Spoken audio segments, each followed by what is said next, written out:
What's up, everybody? Welcome to another Watchmen Tower Babble breakdown. My name is Dan D'Souza. I'm joined by Jeremy Kozier. Hello. Julian Mush. Hi. Hi. We're here to break down episode 8 of HBO's Watchmen series, A God Walks into Abar, which I swear, leading up to the episode, it was spelt with a space. Who was? And in the episode, it certainly wasn't. And I'm actually pulled a fast one on I'm us. very disappointed that I couldn't put those pieces together. It's just her name. You thought it's like a Berenstein's Bears moment? You're like, wait a minute. I had to second guess myself. Yeah. Well, even in the trailer, it showed a snippet of a blue guy in a suit walking into a bar, and then you could see Angela at the table, and we still didn't come up with it.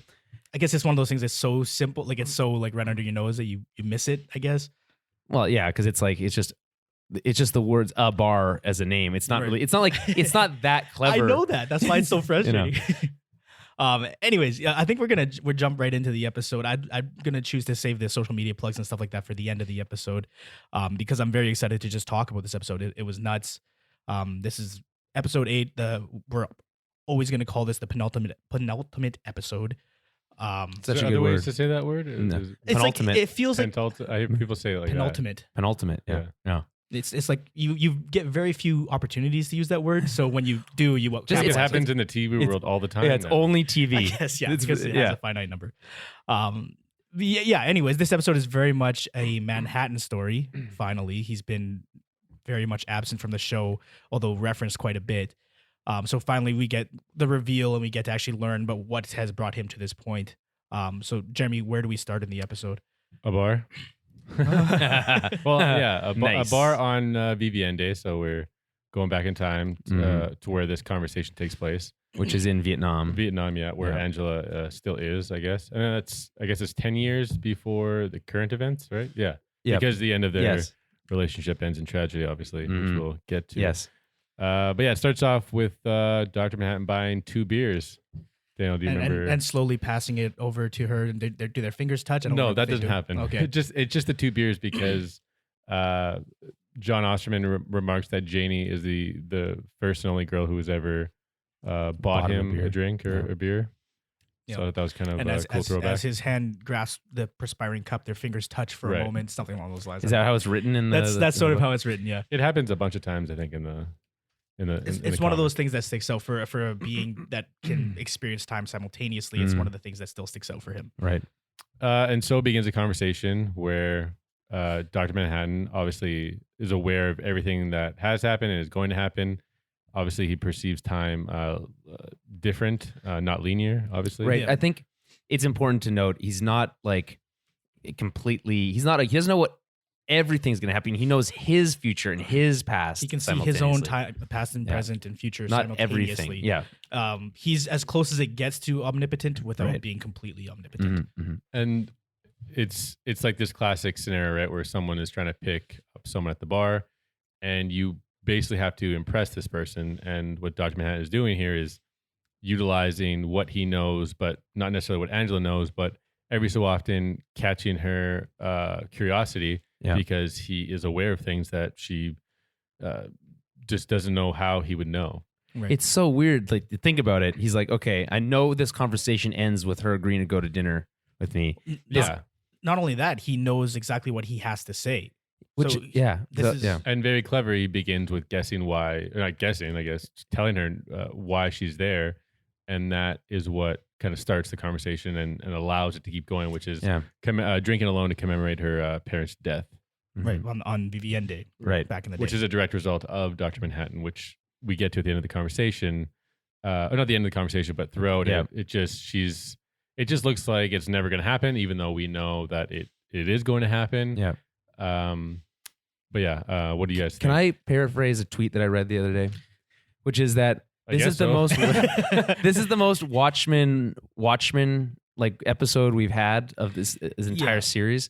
And yeah, especially with Dr. Manhattan, 100%, because the way he explains it. things. Yes. It reminds me so much. It's 1959 or it's 96 or whatever, right? Like it's so Watchmen because you just get lost in that trance that he sets upon you when he just describes everything. So we did a Watchmen the 2009 film club episode. You can find that on our feed.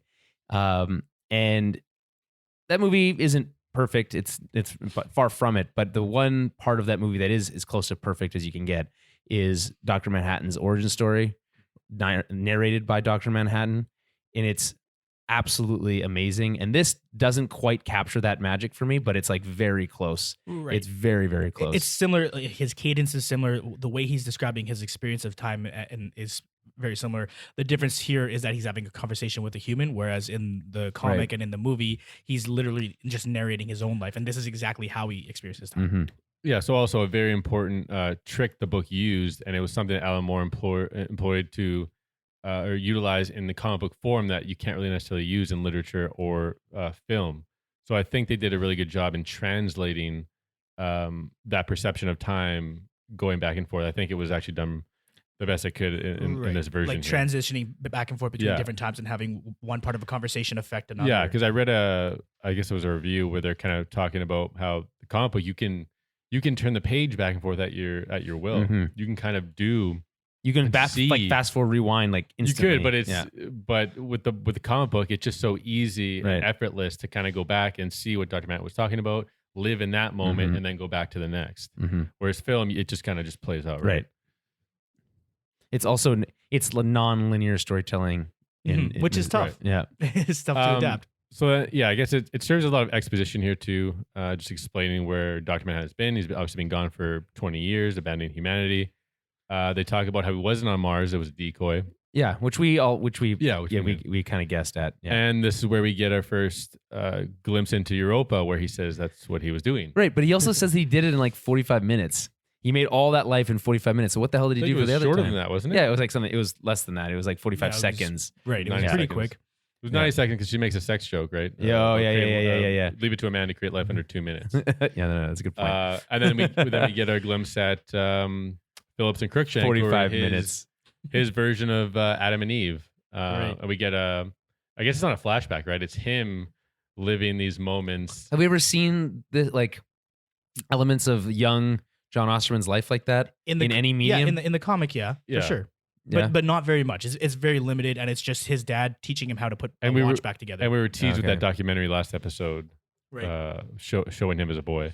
But we jumped to 1936, England with his father. But just before that, he talks about creating Europa, creating Adam and Eve. Well, he doesn't create Europa. Europa exists already. Oh, yeah, sorry. The bubble Utopia, on it. sorry. Yeah, they use the word verdant a lot, which is, again, another word that you rarely get the opportunity to use, but it's great when you can. A verdant utopia. And then to transition to 1936, he mentions the manor house, which has been a focal point, which it's special to him because he feels connected to it because of his childhood. I think it's really, Dr. Manhattan's a really interesting character to me because it's this person or this being that almost is so detached from a normal reality that they come off as cold and heartless and like just not even caring about humanity. But then there's these moments where like, well, that house was important to me, so I like teleported it. Yeah. He didn't even make a new one. He teleported the original one. Did you notice when they went to that scene how they showed a young John looking up at the ceiling, which was the transitional eye thing with the stained glass windows? Yeah. That was cool. Yeah, I mean, the thing with Manhattan, he does come off as very inhuman because he basically is, right? He's no longer human, but he started as a human, so he still has those base emotions. He's super sentimental. But then we're dealing with Dr. Manhattan who wants to gain humanity. He wants to leave being a god behind. That's what he's been doing the last 10 years. Yeah, and I was talking about this last night. I did a guest spot on a I've been calling it a sister podcast of ours or a friend of the show, whatever you want to call it. At best, it's a cousin because it's not in the family. But yeah, go ahead. Cousins are part of your family. But like I know, but like not your like immediate family. You know what I mean? The DVR podcast network. I was a guest on the show. We did a quick sort of reaction episode, and this is something that came up: is how Manhattan, on the surface level, very much seems inhuman, but when you think about it, he's still actively pursuing romantic relationships. I know. He has connections to people. He visits Veidt. He has sentimentality, although he doesn't express it with his face. Well, yeah, he's super sentimental, like to the point where like he's collecting items from his past and stuff like that. And it almost feels manipulative for him to engage in any romantic encounter with a human. Like he knows, it's like, what are you even doing? Like, it's not fair to that human. But the thing you have to remember with Manhattan, the way that he perceives it, and we could argue all day, and we probably, it's probably not part of this podcast, but the concept of free will and whether or not he has it, he describes himself as a puppet that can see the strings, that we're all puppets on strings, and he's the only one who just knows what step he's taking next. So this whole thing with Angela, there's this concept. Yes, he's in love with her because he falls in love with her 10 years later, but he's felt that the entire time because he feels it simultaneously, and he's just doing what he has to do, what he thinks he's meant to do, and he has no choice at the end of the day. It's also this decision to become less human is entirely almost counter to the concept of what's going on in the sequel comic book, right? In Doomsday Clock. And I haven't read all of it, but my understanding of the whole origin of that comic book is the ultimate godlike being using those powers. Well, that's kind of happening here too, right? The 7th Cavalry want to capture him, destroy him, and use his powers. The transference of powers is kind of what's at play here. The search for that ultimate weapon. But I feel like him and Veidt they're essentially bored with this godlike power that they're seeking something else. Well, I mean, Veidt, and we get there later in the episode, he's just seeking release. He wants to retire and be happy, right? At that point, when Manhattan talks to him, right? Right. Later on, we realize that Veidt is unhappy in his what was meant to be utopia, but turns out to be a prison. But at the moment where he's meeting with Jon, he wants out. He wants to just relax and retire. So the Adam and Eve character kind of instill him with his idea of sex and love.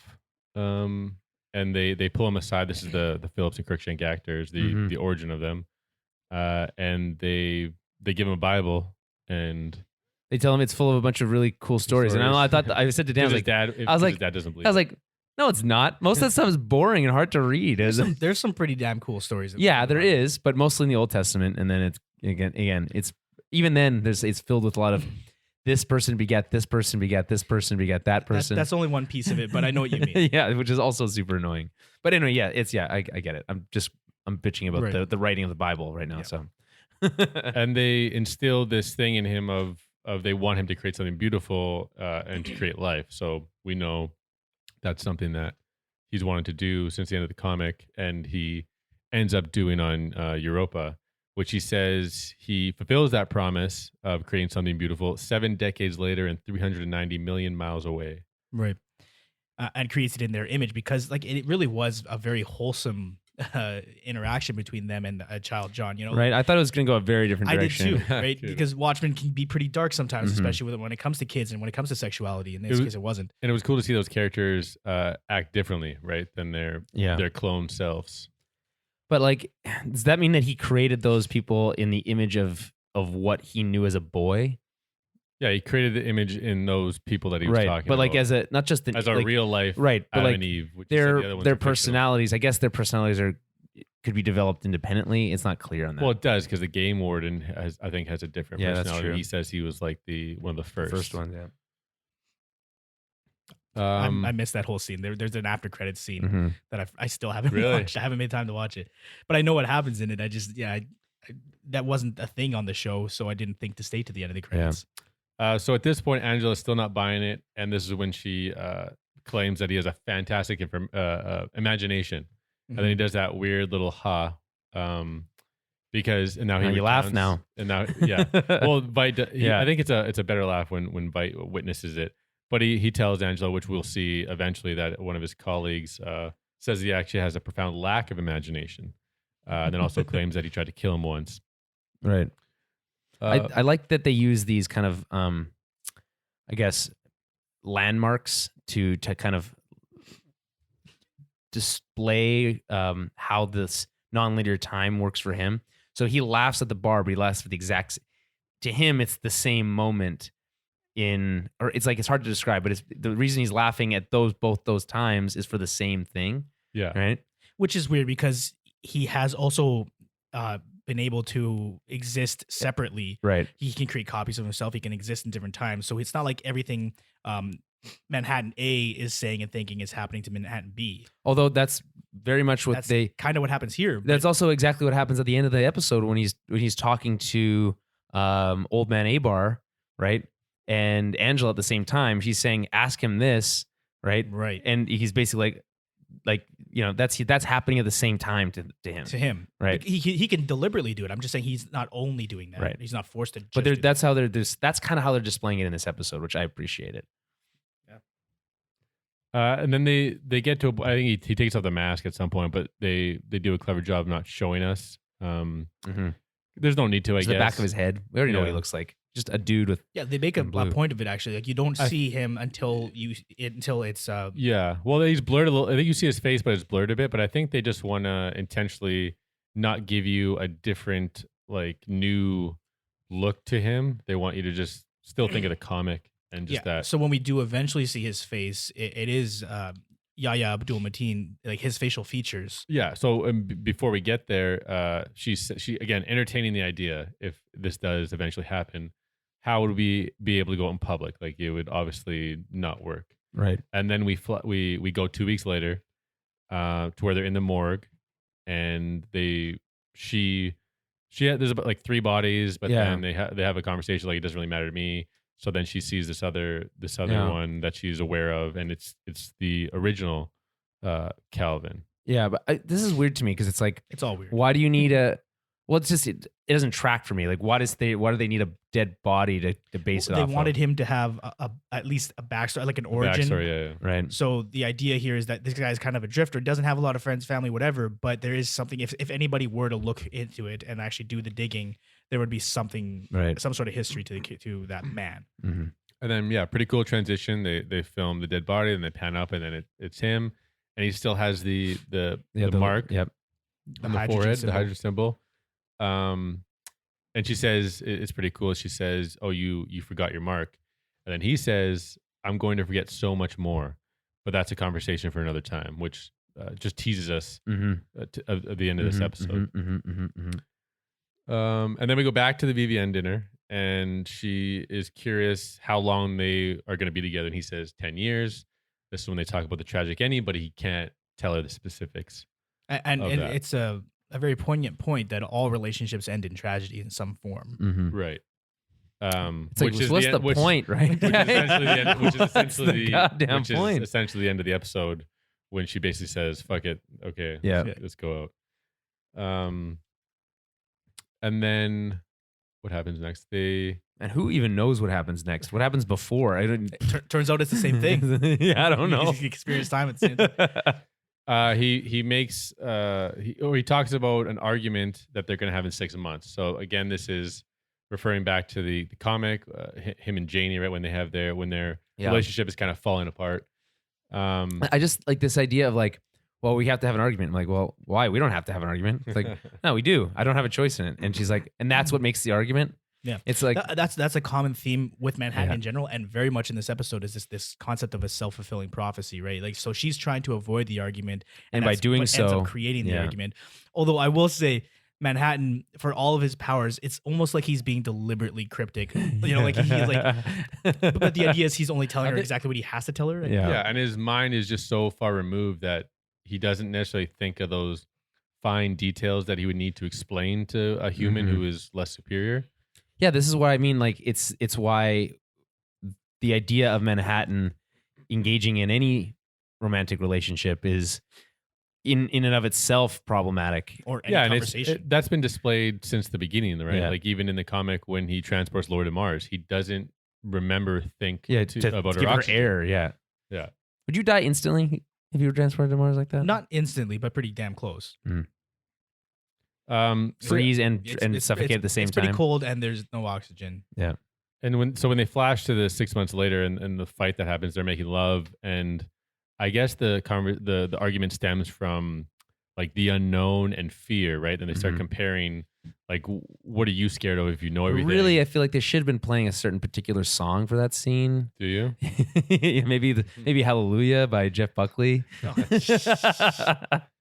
He has an interesting remark about 1959 when the intrinsic field generator went off and his skin burned off his bones, and how he still feels that. That's the last time he felt fear for the last time. And she makes the point of saying that she's the one taking the risk because she has no idea what's going to happen. Does he quote the comic there, basically verbatim? Not quite, not verbatim. But but basically, close enough. it's paraphrasing. When the door locks or whatever. Yeah. When he talks about forgetting his watch, I'm pretty sure That's what I was talking about. Like, Yeah. he's describing the event. It's not verbatim, but it's might as well. It's pretty close. And then they get to the point where he already told her that she's going to tell him to leave, and then she asks him, "Do you need me to say it?" He says yes, and she says leave. And this is when it gets really cool, I think. So he leaves, transports himself to Karnak, to Veidt. Yeah, and I feel like when we were watching this with our roommate who's never seen the show before, never seen the movie before. Yeah, very strange choice, on right? episode 8. Yep. And I thought this was probably the moment where, because I think up to this point you can kind of follow the strange logic, which because it's very much a self-contained story at this point. Right. This is where things get very confusing very fast. It's probably the worst episode if you haven't seen anything else or read the books or seen the previous movie. Like, it makes yes no and sense. no. I guess. Yeah. But at the end of the day, you know how he's there. It's over Angela, which you just saw. It's all about love. Exactly. So the whole that's what I mean. I don't think it's the worst episode just because it's specific. Oh no, worst episode to watch by itself. I just don't think it's, because it's so self-contained to that specific story and almost nothing about the rest of the events of the show. It can work if you have any basic background, I think, on Dr. Manhattan. I guess, yeah. I'm sure it was complete nonsense to her. Yeah, probably, yeah. She's like, so what did you guys think of that episode, having seen it before? Yeah. So he gets to Karnak. Right. So, and it's trash. And Veidt is clearly drinking. He's still looking over his TVs, right? Seeing how humanity is doing. And he realizes that it's what he predicted to happen, like this kind of world peace and for it to continue and flourish, didn't happen. When in the timeline is this for him? Because he was at one point he was in hiding or something, right? And then they thought he was dead. Is it when they think he's dead is when he gets teleported away? Like, I believe. Well, because they talk about how Dr. Manhattan hasn't seen him for 24 years, right? Yeah. So this is 24 years. So he's like lost his company already at that point. And Yeah, then this he's is just in hiding, basically. He's been bought out. Like, but he can't be hiding on Karnak. Everyone knows where Karnak is. No, nobody knows. No, they don't. Yeah, no. Yes, they have. They had. Remember, there's articles in. He had reporters come. Yeah, to visit he had him. people. There was like a diplomatic event there. Doug Roth came to visit him and interviewed him there. Yeah. But again, everyone's assuming that he's gone. It's not like people are just going to travel to Karnak just to see. But it's like it's a stupid place to hide. It's like hiding. I'm hiding out at my house. It's hard to get there, though. I mean, it's in Antarctica. I get it. It's also not clear if he's actually hiding at that point. Yeah. That concept of him hiding or him going into hiding might be when he does disappear. It's not like it's Area 51 where everyone can go raid it. You know,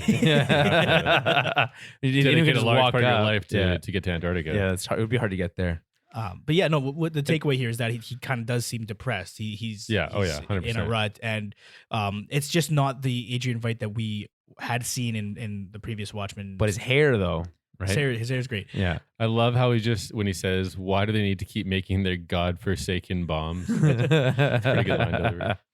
Yeah, that's good. And then Dr. Manhattan says he just appears. He obviously appears in there. He says and we get safe, right. And we also it's funny. important. It's the first shot of the ween that we get for the whole episode, which is very important for Watchmen. The wiener. The ween, yeah. I've never heard it called. You never heard it called a ween before? Never heard it called. What about a peen? Have you heard it called a peen? That one I have heard. Ween, peen. Yeah. Yeah, I guess that's central to Manhattan's character. He's just got a wiener. He always has to have a wiener around because, like you said, it's important to the show because he literally says, "How do you know it was me?" Like, well, you're the only one who would just appear in front of me completely naked, right? Fair enough. You know.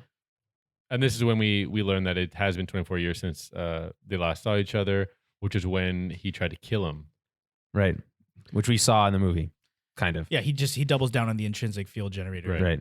Which, in retrospect, probably makes no sense, right? Let's think of it's a bad plan. Well, the idea is that it's stripping him down to his like compound molecules, right? Like, so yes, one time he was able to come back from that. Theoretically, no other being could. Mm-hmm. And it was a gamble, but that's ostensibly the only thing that could theoretically kill Manhattan until later in the episode. What about a bullet that travels backwards in time? No. Right. Anyways, we learned that is Plan B. The bullet that travels. Okay, so we'll get to that point.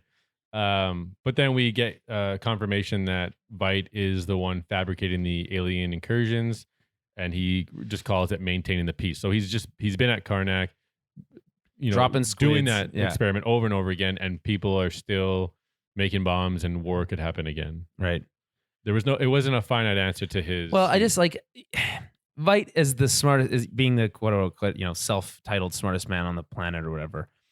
His ideas, like his plans, like don't always feel very thought out. Because it's like, okay, sure, you stopped world, Well, he had one plan. yeah, right. He's like, That plan was thought yeah, of. He's like, okay, cool, this worked. He's like, do you think that was going to work forever? That doesn't make any sense. Well, that's kind of the point of this episode too, right? Is Yeah. nothing ever ends. We're exploring that. The tunnel what that concept, is. yeah, which we didn't really touch on, but the Tunnel of Love song is all in reference to the tunnel thing from a couple episodes ago, right?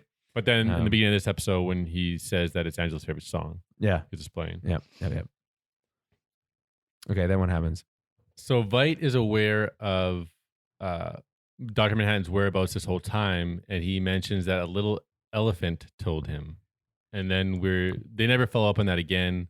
So again, that's just teasing the elephant that Lady True has. Elephant never forgets, right? Yeah. Right. Yep. So we'll go with that theory. I'm sure we'll revisit that. I'm sure there's other theories that someone might have had at some point. And there's no way to get it back. Yeah.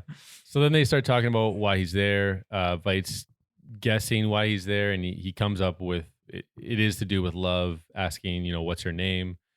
And then he realizing that it's not good enough just to look like a mortal. He needs to become a mortal. He needs to be able to perceive time as a mortal and just perceive people as a mortal and not have all this other stimuli. Right. So can we understand that, like, we're talking about the device, right? That goes in that goes in his head. I want to understand how the time thing works. So he can see up to the moment that it goes in his head, and then nothing in between the moment before it comes out of his head. Or how's that work? While it's in his head, while he is now Right. Playing the role of Cal and Angela's husband, Dr. Manhattan isn't aware of anything that's happening during that period of time. He mentions later on that he can only see Angela before and Angela after. Okay. She's that one constant. So he does see her on both sides of it. So then it's just a blank period of his life. Yeah. Okay. And this is where the callback to the imagination thing from Angela is, where he actually gets a genuine laugh here, I would say, because it's the opposite of what Angela was saying. Mm-hmm. That he has a profound lack of imagination. Right. And then this is when the device is talked about, a device to short circuit Dr. Manhattan's memory without the awareness of his abilities, he wouldn't necessarily be Dr. Manhattan anymore. Right. He wouldn't know how to use them. Except for in the case of a life-threatening situation. Right. There would be a reflex. Which is the first oddly poorly written part of this episode, in my opinion. I don't mind it. It's comic books. It's fine. When they do explain it, and there's not a lot of science talk in it, but when they do explain it, they reference that it's in his frontal lobe, I think, or frontal cortex, something along those lines. It's either a lobe or a cortex. Those are the only two places in the brain. Those are the things that happen in the brain. Right? Arteries in your heart. Yeah. Yep. Okay, we're good. Yeah. Your frontal artery. Yeah. But my understanding of it is that your fight or flight reflexes, that kind of stuff is more instinctual and in a different area of your, they come from a different area of your brain. Mm-hmm. But I mean, correct me if I'm wrong. I don't know. It's all made up. Right? No. Neuroscience is not. No. This what's in this show is all made up. Okay, good, right? Good. Dr. Manhattan doesn't exist, so it's like they can do whatever they want. But it felt clunky to me. That's all. So with this device, it'll allow Dr. Manhattan to live among the mortals undetected, which is what he's seeking. And then Veidt. Wait, actually, this is weird too. Yeah. So this is what he's seeking, but ostensibly he can't experience it. So it's maybe that's an actual form of him expressing love because it's just for Angela, but it's not like I think that's what they're trying to get at. That this is basically a love he story. is experiencing it on some level, but not consciously. Like Dr. Manhattan's not experiencing it consciously. Yes. Right. So I mean, or maybe as a being of that type of ability, then you would crave like those moments where you didn't know all things, right?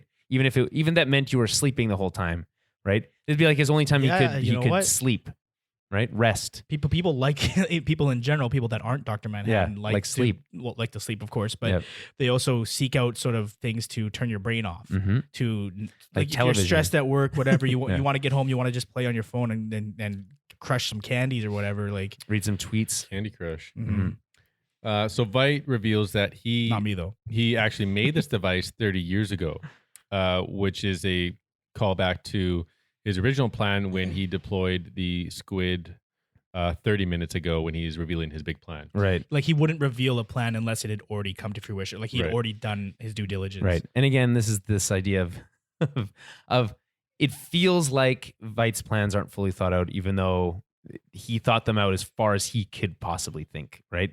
He can't see the future like Dr. Manhattan can, which is why he asks him those questions, Mhm. right? About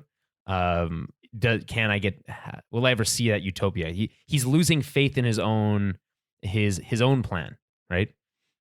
Yeah, and realistically, Dr. Manhattan's the only one in his mind that could provide those answers, but he won't. So it's obviously frustrating. This is very much, it feels like a Lex Luthor Superman 100%. dynamic. Always it has, except they're still kind of friends, and there's sort of a small modicum of mutual respect. Yeah, no, I loved how this played out. Like, it just put me right back into that original comic when he's just explaining everything, and he just having a plan for everything is so interesting to me. And to retroactively go back and think that he had this device while those events are unfolding is just really cool. And you realize that this is actually plan A for amnesia, whereas the intrinsic field generator was plan B for blowing him up. Which is actually that's cool, because Very cool. Veidt, in his essence, like he was a pacifist. You know, he wouldn't have hurt a fly. He did what he had to do in his mind, and he killed a million people. I think Veidt uses like a lot of like circular logic to justify things in his own mind. I think so the whole here's how it works.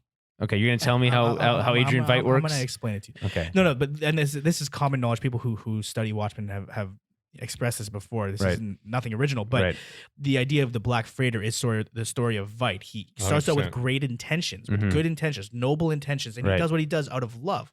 He wants to save the world. He wants people to live in a utopia. What's the saying? The best intent. The road to hell is paved with good Exactly. intentions. It's the same idea, right? So he goes down this path, but he was at one point a pacifist. He would not kill, and so his first solution to what he would call the Dr. Manhattan problem, or to get Manhattan off the chessboard, would not be to kill him, would be to force him into a form of amnesia, just so that he's no longer affecting the results. And the reason that plan doesn't work is because he has to make him somehow do it voluntarily, and he couldn't find a way to do it at the time. Yeah, exactly. Right. And then he reveals that he irradiated the device with tachyon particles to essentially create a blind spot that Dr. Manhattan would not be able to see. His kryptonite, right? Right. Okay. Then this is the other kind of hokey thing where he reveals that if you have any last minute business you want to take care of before you go through with this, you might want to do that. And this is alluding to his conversation with Will. Right. Which happens in the future. No, it happens. He actually goes to do that next, which is weird, right? Well, yeah, it happens for Manhattan at the same time. For us in 2019, it's in the past. Yeah. He's still living in New York, right? So it would be 10 years before. It was 2009, right? Yeah. It's just the idea of someone who needs to be told, make sure to wrap up some stuff, right? It's like, again, it's the timey-wimey stuff. It's like in a video game right before the end, like the end boss. Like if you have any other side quests. Yeah, and we're just jumping all over the place. So I think you have to have an explanation of where you're kind of heading, I guess. Yeah. And then this is where we get Veidt pleading for something in exchange. And this is where he has an emotional response to having saved the Earth from nuclear war, but nobody knows. He's completely ignored. He kind of like breaks down in this scene. He does. Great performance by Jeremy Irons, right? Oh, yeah, 100%. Yeah. Then he calls back to when he asked John, after fulfilling his plan, just wanting to know further down the line, which is kind of where we are now. Yeah. Was it all worth it in the end? And that's when Dr. Manhattan says nothing never ends, which is a huge line in the Watchmen series. Well, again, that's reference to the same idea as the tunnel stuff, because tunnels do that's end. Definitely calling back to so that. It's like it's there. That's like the antonym to that saying, I guess, is the whole tunnel stuff, right? A little bit. Yes, no, but tunnels do end. That's the whole point of the tunnel thing. Not all tunnels. It's not a tunnel if it doesn't. It's a cave if it doesn't end. Well, that's not true. I think that logic doesn't make sense. Right. Caves end. So, but tunnels eventually. The end. idea is, though, for us as mortals, things do seem finite. There does seem to be a beginning, a middle, and end to everything. And then to somebody who is omniscient like he is, but he's not omniscient. Basically, is close to enough. Yeah, close enough. for him, he's seeing patterns. He's not seeing people necessarily or conversation. So he's saying nothing ever ends because he's seeing things trending and creating patterns. And so because he's basically immortal, it's not like he's going to die of old age, right? Mm-hmm. So he's seeing these patterns repeat in different areas of the universe. Right. And Veidt, whatever he said, essentially gets what he wants because Dr. Manhattan created a paradise on Europa. And he asked him if he wants to go there. And he says, yeah, I want to go there. So the irony here as to how Veidt wants to go to this utopia where everyone is there to service other people and be peaceful, but his own humanity ends up corrupting everything there, is just pretty interesting how that ends up happening to him. It's a well-written story, is how that is. Yeah, and it's also one of those things that sort of is the theme of the episode, is that idea of a self-fulfilling prophecy. By trying to solve the problem, you create a problem, right? So he goes to what's considered a utopia, what in his mind would be a perfect world, and he's unsatisfied. And then he tries to solve that problem and creates larger problems. Yeah. And that's sort of what he did when he tried to solve the nuclear holocaust problem, or the potential nuclear holocaust. Created his new problem. Created a different series of problems. I mean, I'm not saying don't prevent nuclear holocaust, because that should be everyone's goal. Yep. So then right before we go back to the last bit of the bar conversation, we see Angela and Dr. Manhattan talking about the device and what's going to happen when it goes in his head. So this serves as just a reminder as to what they're worried about, right? So they confirm that it will only affect his memory, but she is still concerned that if you forgetting you, will it still be you? Mm-hmm. And then he kind of has a lovey-dovey answer here. And again, still doesn't quite track from a. Well, it's not clear. It's not clear a little clunky because we said earlier, like, that period is a complete blank spot in his life. But this scene is pretty cool because he doesn't know if it'll work because of that blank spot, and he mentions a risk. But so it's cool to see that side of him willing to take this leap of faith, essentially. Which is what love is, what all relationships are. You're taking a risk regardless, inherently. What he does know is that he comes out the other side, right? Yeah. He knows that he doesn't know everything that happens within that 10-year span, but he knows that he comes out the other side. So there is a degree of, finality there. Mm-hmm. So we go back to the bar for the last time. Angela still find it hard to believe his whole story. This is when he does the magic trick of creating life, which is an egg in this instance.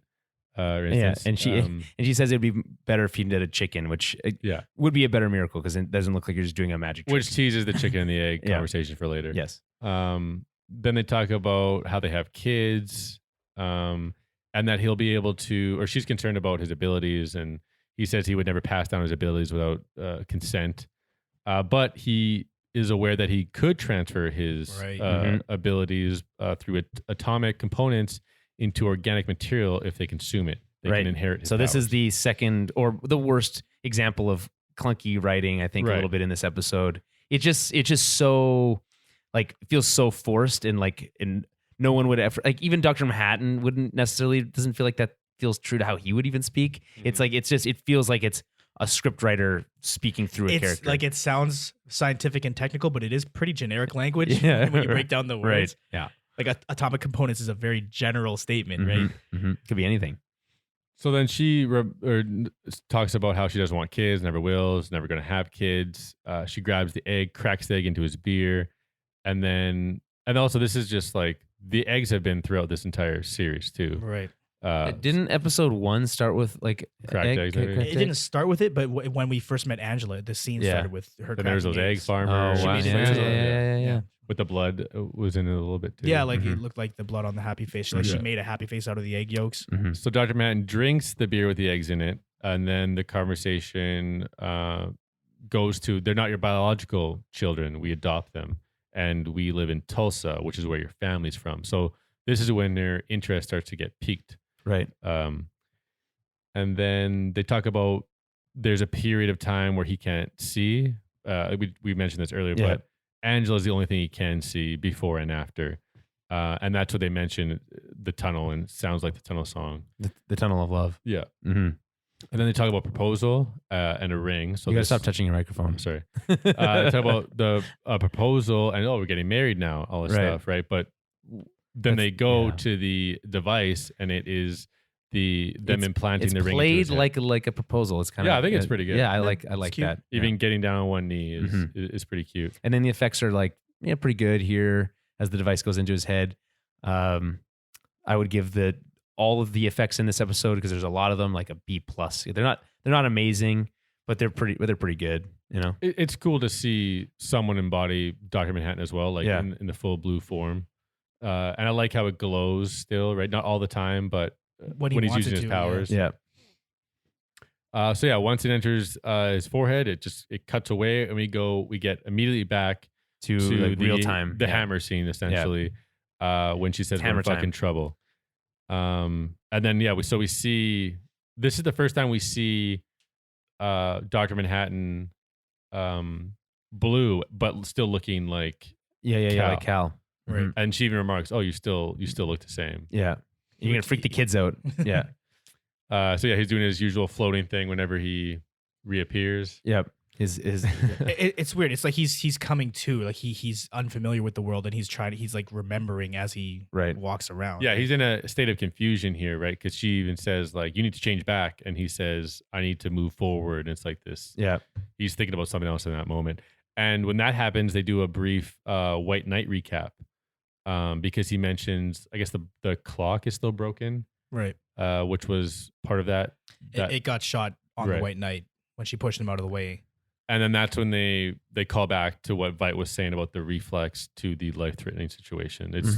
It's pretty brief. It's which is cool though, because it's also they do cut back to that conversation just for him to thank him once again, because it's almost like again this theme of a prophecy being fulfilled inadvertently is that Veidt implants that idea in his head that he could still use his powers in a life or death situation. And then such a good job for us to be able to read how Dr. Manhattan perceives time here, right? Yeah. How it's that anchor. They're using that like a landmark to use to between the existing or the present events or whatever. It's hard to describe this stuff, but the events that are happening in the present as well as the events that are happening in the past. The same to him. It's the same event, right? Then he zaps outside to the pool where he walks on water again, which he did. Yeah, so the walking on water thing, guys, this is very like, it's obviously very like Jesus symbolism. Yeah. And then we find out that he zaps the kids to her grandfather, so Will, in a theater. Right. So he's probably gonna be watching that. What he agreed on, right? With the kids, probably. And so Will has been noticeably absent for the past couple episodes. He's been waiting in that theater, I guess. I'm sure the kids will be safe with him. Like that's a good thing to get them out of Tulsa where the shit's going down. Did he say it wasn't in Tulsa? Oh yeah, maybe that theater was in Tulsa, right? Yeah. I for whatever the original one was. Yeah, I don't think I know. Yeah, I was thinking New York because he spent so much time there, but yeah, Tulsa, whatever. Screw it. Good point, Dan. And this is where we get a really cool part where Dr. Manhattan seeks out Will, right, to talk to him 10 years ago. And we find out that Will inherited Captain Metropolis's house, so that's where he lives. He was the only person that was left anything in his will. Right. In Metropolis's will left something to Will. You guys get it. You know, wills and wills. And it's just super cool how this is done, right? Because the conversation's happening and they're transitioning between the two conversations, right? Angela and Will. And through Dr. Manhattan, Angela is able to ask Will these questions she's been just dying to get answered. Yeah. And the main questions we've always been talking about, right? Like why or how did you know Judd how did you know that was Judd was a part of Cyclops? Yeah. And how did you know that the robe was in the closet? Right. So then the obvious question is, he might not have been, right? Was he? We know he was. Is that how we know that Judd was for sure? Is that clear? I don't think it is. I think his grandfather was. Yeah, his grandfather was. But I think this is a didn't clue they into say revealing that he isn't like this ultimate super bad guy. But didn't they say it? He was part of the 7K. Yeah. Yeah, but he might have had different intentions. He might have been a Cyclops, though. The idea was that he was trying to do what he could to keep the peace, to keep them quiet, and to prevent the more extreme factions. And who knows, him and Keen might have been at odds, right? Like Keen might have been a part of of something there too. So yeah. And then so we get the. Does she know that he's talking to him in the past though? Or does he doesn't know that? She doesn't know that. This is the huge because you get that reveal that Will doesn't know what they're talking about. Right. And the music here is amazing, by the way. Yeah, it is. Unbelievable music. But then Dr. Manhattan makes a point of, but he does now. So this is going to lead him down that path. Right. Another just like asshole line kind of by Dr. Manhattan. Well, it's one of those things like Manhattan's just a conduit in this moment. You know, as much as he is all powerful, he couldn't stop her from actually setting the events into motion. It's shot in a very Ray and Kylo kind of way. You know what I'm talking about? That. Sure. You know what I'm talking about? Like when in episode 8 when they're like interacting with each other. Yeah. But because they're in different locations, it looks like they're talking to each other. You know what I mean? A little bit, but I think they do cut to Doc a couple times in between that. Yeah. And that's when Angela, she's like confused, right? Did I start all this? And then Dr. Manhattan becomes confused, but then that's when he has that revelation in his head where he says, talks about the paradox, the chicken or the egg. And he says the answer is both at the same time. So this is kind of like a blow your mind type moment. Like what's the purpose of this? What does Why that even is this happening? It's just so random, right? Yeah, it's like a Schrodinger's cat thing, right? They both exist at the same time. Yeah. Until you open the box. But it's like, examine it. But it's almost like it had to happen, right? I don't know if it's like Schrodinger's cat. Yeah, it certainly is. No, it's not because a chicken and an egg. No, a chicken and an egg can't exist at the same time because they're one. In the whole purpose of that thing is that one has to come before the other. It can't be both things.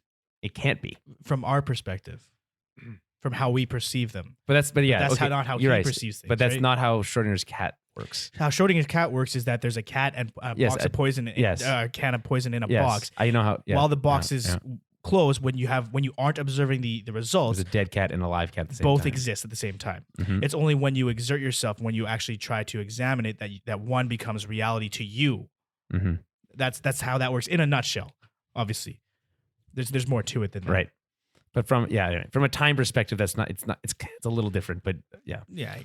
So this is when Dr. Manhattan is explaining like the 7K are outside, they're in the van, like it's happening. Angela's in disbelief. She's like, no, we can stop this. Mm-hmm. She starts to suit up. Dr. Manhattan realizes, again, the music here is just ramping up. It's so good. Mm-hmm. And he says something like, oh, this is the point where like I fall in love with you. And she's kind of confused. Moment. Yeah. And then no, it's like, no, I've been in love with you this whole time. But I guess I saw it as she's like willing to die for this, right? She's putting on her mask, putting on her equipment, and this is just when he knows, right? Even though it's a known quantity, he knows what's going to happen, but she's going to do whatever she's doing she can. it anyways. Yeah.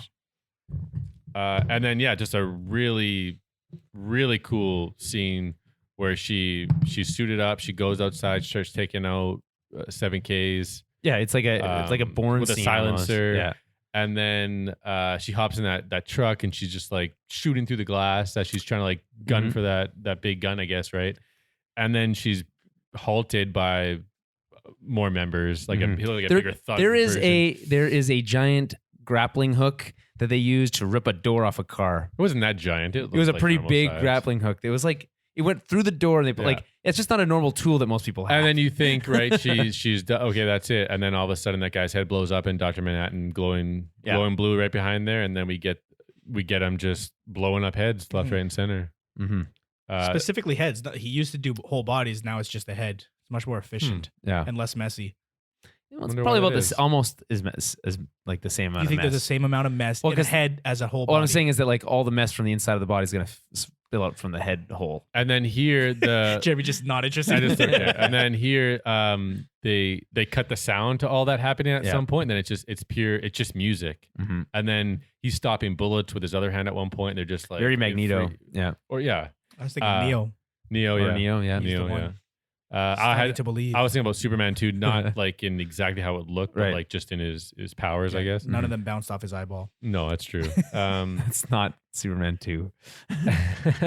And then he meant Superman as well. Oh, okay, yeah. And then Angela believes they won, right? They're all defeated, and she says you were wrong. He says no, I was right, and then that guy just jumps up on the thing. And then he says I'm sorry, and then they hop on the giant gun, which is this.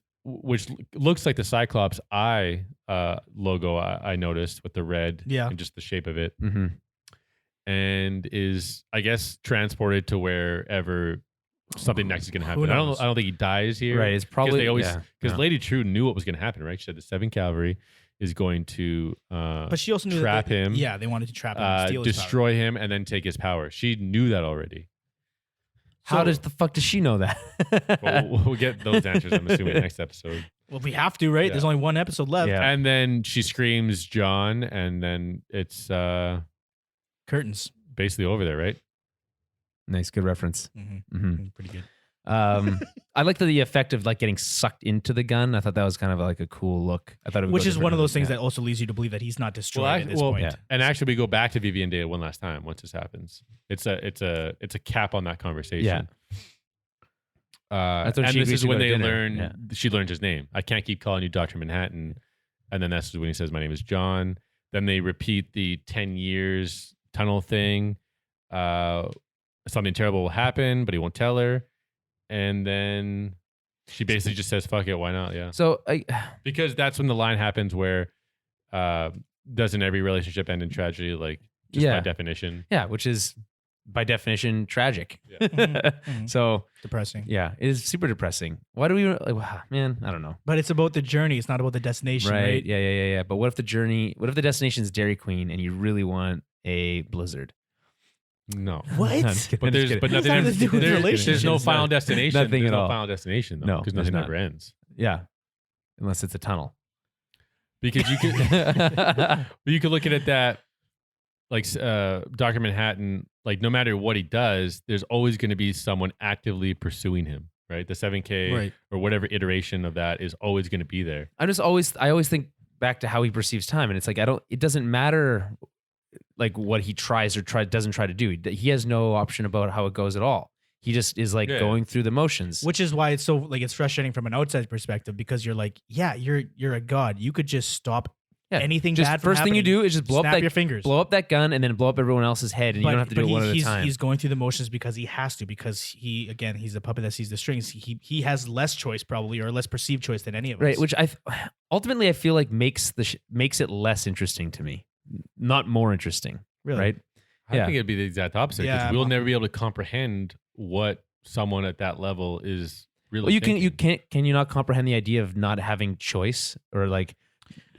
But if the thing is, if he can do that stuff, and this love is so powerful, which it clearly is, that he can affect time, and then she's trying to fight for and all this stuff, and he realizes that he's still not actively like making that the end game, because he knows of other things. which makes it less interesting. It's interesting to me. I agree with Jeremy here. It's more interesting because he has ostensibly unlimited choices, and then feels like he has no choices, right? Like in terms of his power structure. Right. But he's still capable. Again, we use these terms omnipotent and omniscient, but he's not fully either. He is still capable of being surprised, right? Laurie surprises him on Mars in the original comic. He's still surprised at certain points within the show, even with Angela, right? So not all of it is set in stone.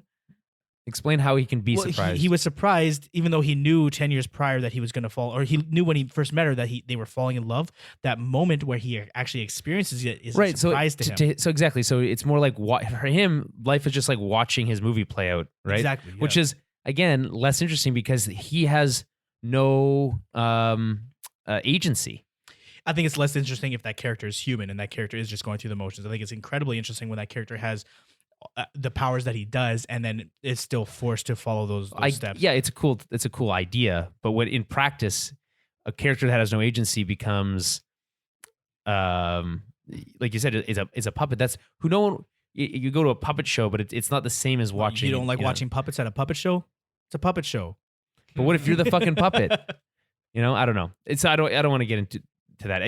It's an inherent question or issue with the source material itself, and less the actual show. Yeah, and I find it fascinating, personally.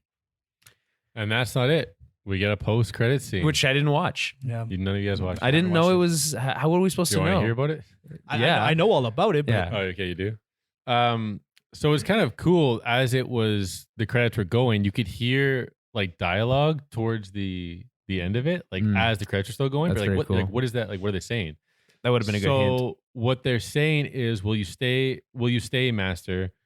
That's all they're saying. Like they're going up to him, will you stay, master? Mhm. And he's answering every single time, no. And when he answers no, now they finally cut to the scene, and it's Veidt like tied to a tree or something. Mm-hmm. And every time Phillips or Crookshank goes up and asks a question, he says no. They take a tomato from the tomato tree and like smash it on his face. I guess as a form of punishment or some sort of thing like that. Humiliation, public humiliation. And then we see him like in a jail cell, and the game warden brings him a cake with seven candles on it. Right. So this is the 7th year. Yeah. And he's reading the Fog Dancing book at this time, which he says is a book about loneliness. Well, so the Wikipedia articles this week it's like all about the Fog Dancing book, basically. Yeah.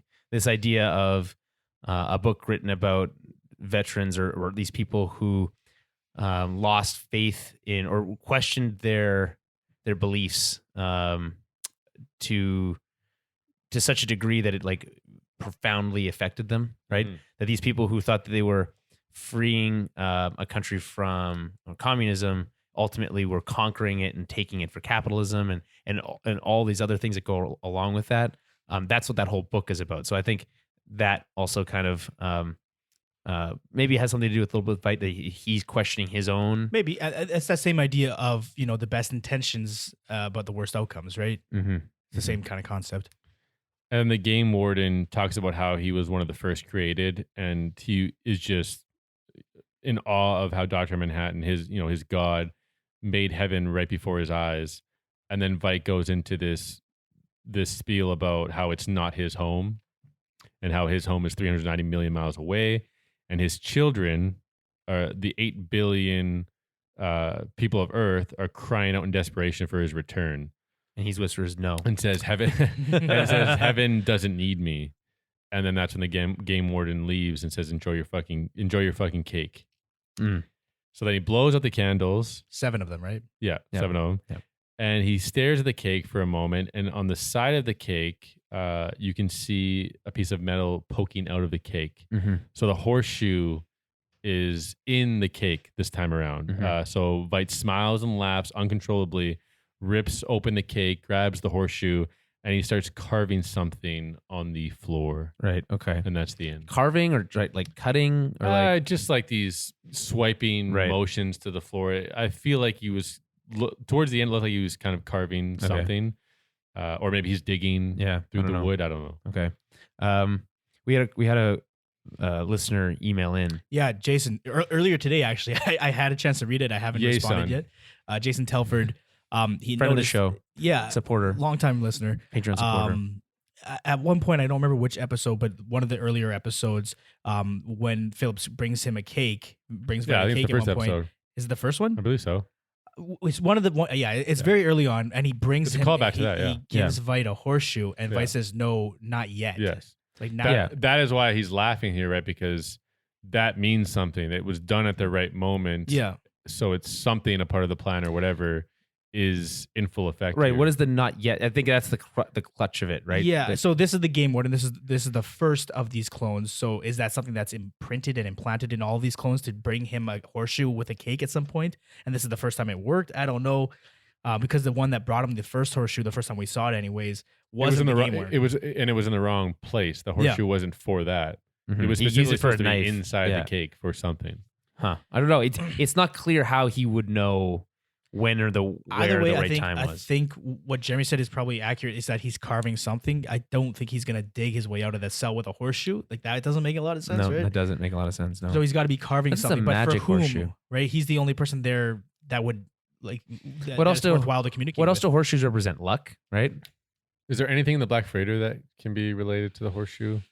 Off the top of my head, not that I can think of. But what's the case? So what's the end of the Black Freighter again? Like what exactly? So at the end of Black Freighter, he almost kills his own family. It's not clear. He doesn't. He kills his wife. He goes back home, but because he's convinced himself of this fallacy, right? He's convinced himself that the pirates are going to be, raping and pillaging and destroying his family, his town rather. He goes there with malicious intent. Like he goes there to try to fuck them up. And then he goes to his home, and he, in his mind, in his lunacy, is seeing pirates, whereas it's actually his family, and the pirates hadn't gotten to that house. So then he attacks his wife, thinking that she's a pirate, and bludgeons her basically to death after having also killed 2 townspeople. Yep. Then realizes what has happened and then runs away, only to find the Black Freighter had now just arriving, because all that they really cared about was his soul, because he had gone far enough down that dark path that there's no turning back. Right. And now the only place he belongs is on that ship. I don't know that there's any horseshoe in there. That's what I'm saying. I don't think it. To me, it doesn't relate. Well, the Black Freighter story relates mostly to Veidt. 100% it does. Right. That is the analog. But in this case, in that story. No, yeah. Right. But in the original story. No, and what he's doing on Europa, the creating. Well, I think I don't. Killing all those bodies for. Yes, but I think that was more. Because it's supposed to be a peaceful place where people care for each other. He used them, but just like the Black Freighter guy used. But those people were already dead. I feel like that was a deliberate callback to that. It's the exact same thing, right? Because he's using their bodies for utility, whereas they were living. He's not treating them with. At first, in the Black Freighter, he does. He buries them, and he's treating them with respect. 100% is the same thing, man. The Black Freighter logo is the flag is there. The game warden behind him, it's there. It's for sure. That's why I'm not saying that the horseshoe specifically is in the Black Freighter. I'm saying Veidt's story, the end game of it, will somehow relate to the end of Black Freighter. We could just kind of not even try to not dig that deep. We can go a little bit lighter and say, okay, what the horseshoes represent, and like I said before we started going off on this tangent, horseshoes in and of themselves represent luck, right? Has the character of Veidt been kind of ever been shown to be kind of a generally lucky person? Not necessarily, not really. Right? I don't think he would believe in luck, right? He believes in autonomy, execution, planning, right? Yeah. Well, I don't think you choose a horseshoe note with its known kind of symbolism without for no reason, right? So I guess we will see. It's unclear at this point. I right now off the top of my head, I can't think of how it relates to anything previous to this. Okay. Anything else, Jeremy? That's pretty much it. Now we just have the questions for the finale, right? So where is Dr. Manhattan now? Is he captured? Is he dead? How will he, if he's not dead, how will he pass on his powers? Probably to Senator Keene. The Keene, eh? Oh, that's their plan. That's right. And they have him, right? Mm-hmm. Where is Looking Glass, right? We haven't seen him for a couple episodes here. Also noticeably absent, yeah. Yep. And with Ozzy and the post-credit sequence there, right? That horseshoe, what does that mean? Clearly hinting at some form of escape. Yeah. Yes. And then we still don't. And then with Lady True, right? She knows everything apparently, but we still don't know what crashed at the farm, and we don't know what the clock does. So those are obviously going to be in the finale. Next week's episode is going to be busy. It's got to answer a lot of questions, and we got to remember that the show was pitched as one season. There was no plan for a second season. That this is one self-contained story. So all these questions should be, if the show's doing its job, for the most part, answered. Yeah. There's. I feel like there's a million questions. This episode, I think it was an hour 3 minutes, something like that, like slightly over an hour. So I'm hoping next week will be at least as long, if not longer, because there's a lot of work to do in my mind.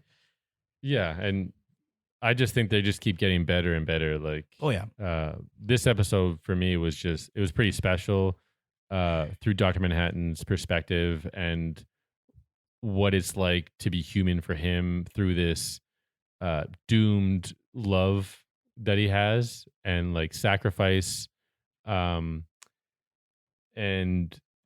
through this story, telling the story of remembering what it's like falling in love, but still knowing that it's doomed. I thought it was pretty special. So here's a question. Now, knowing, because they created this environment where Manhattan is going to pass down his powers in some capacity. Obviously, 7K want to give it to Keene or one of their members, whatever. Lady True maybe wants it for herself. Who knows? What are the chances that he's already passed it on either to Angela or one of the kids? Doubtful. I don't think that's the case. I think it would be cool that if it went to Keene, because I think that would be interesting for a more story, like another season. For a season 2? Yeah, but we know that that's not the case, right? I don't know. What do we know? I mean, that's what they told. That's what they told us anyway. So maybe or maybe Lady True and the clock takes that power and utilizes it. I like that idea. That it's not in a person anymore, but it's maybe like more of a tool. Mm-hmm. You know, right? Because she's trying to create that new world, and that would be an easy way to do it. A new utopia, basically. Who's the first winner of the new world. Yeah, which needs to put everybody at base level. And then she's all about nostalgia, right? Memories, and everyone, when they take nostalgia, they latch on to their most traumatic memories. So you think that maybe it's like a mass. It's some sort of memory wipe. There's also the mesmerism thing, so you could like all tie together. It's some sort of memory wipe to start fresh. Yeah. So you think she's gonna wipe humanity's memory? Maybe something like that. Because why not? Why pay attention to nostalgia when everyone abuses it and addicted to it, and they search for their most traumatic experience and want to relive those over and over again? I think she's trying to eliminate all those. So the idea then is wipe everybody's memory, and then going forward, it'll just be a better world. And that's the idea. And then utilizing the Dr. Manhattan phone towers, right? Because how many people have called in all over the world? So she'll know what their greatest wishes are. Something like that, yeah. Yeah, but not enough. That doesn't work because not enough people would have used those to make. No, but it's all about aggregates, right? So you would have an idea of what people want in general, and be able to act. Maybe just like make them forget about all the like bad stuff, make them forget.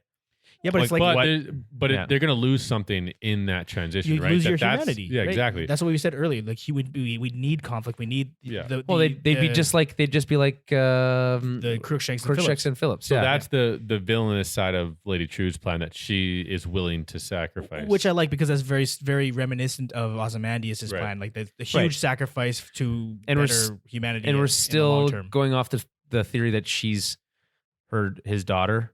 Well, she has a father. It's either Ozymandias or a comedian. I like the symmetry of it being the comedian. Yeah, personally, but it could go either way. Yeah. Okay.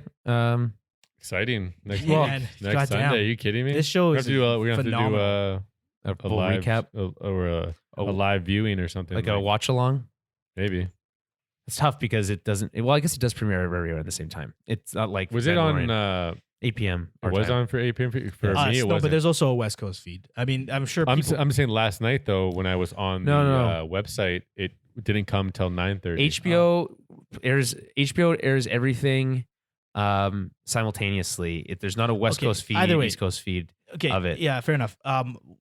Pay attention to the Twitter. We'll let you know if that's the case. Yeah, we got new fun new gear. New gear. Subscribe to the channel. Yeah, subscribe to the channel. Hit the bell. Everything's like an uptake. Everything's fun. An inflection. Yeah, it's up talking. So we do have new gear, and the way we were able to do that was through Patreon, and you can help support the show. Help make it better because basically all the money that we get from the show goes right back into the show. So help make it better. Patreon.com/TowerBabbleCast, BABBLE. And for $5 a month, that's just one Starbucks coffee a month. You can get some bonus content for your trouble. We mentioned the Watchmen movie club. And we might have mentioned that might have been in one of the lost parts of this episode. This episode's going to be a little. There's a few breaks because something happened to Julian's computer. I don't know what's going on. It just stops recording for no reason. I don't get it. So I'll might be a little out. Disjointed, but we'll see what happens.